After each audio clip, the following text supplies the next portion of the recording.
It was the New York Times last September which reignited the controversy, drawing on claims from former News of the World journalists that Andy Coulson, by then the Prime Minister's press chief, had known about and approved phone hacking at the paper.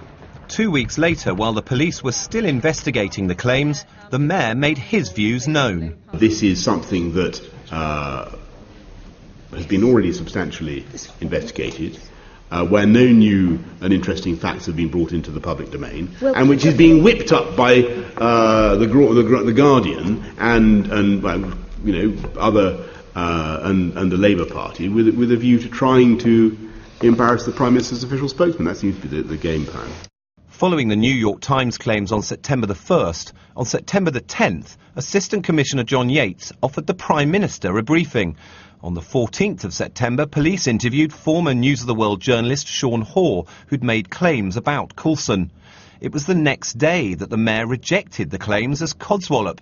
Yet on the 21st, police interviewed a 29-year-old man, and on the 30th, the Commissioner, Sir Paul Stephenson, was reporting that police were still considering recent material.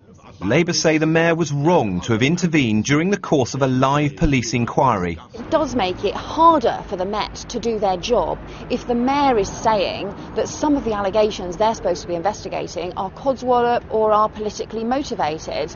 In fact, we wanted the Met to open this investigation at a much earlier stage, and it is questionable whether that was harder for them because of what the mayor did. Also under scrutiny is the role of his policing deputy, Kit Malthouse. Members of the police authority have written asking what he knew when the mayor made his remarks, and why he failed to tell them last week that Neil Wallace, former deputy editor of the News of the World, had been hired by the Met.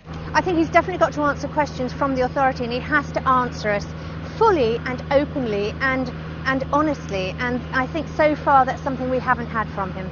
Tonight, the mayor's office dismissed as ridiculous the claim that he'd sought to put pressure on the police not to reopen their inquiry.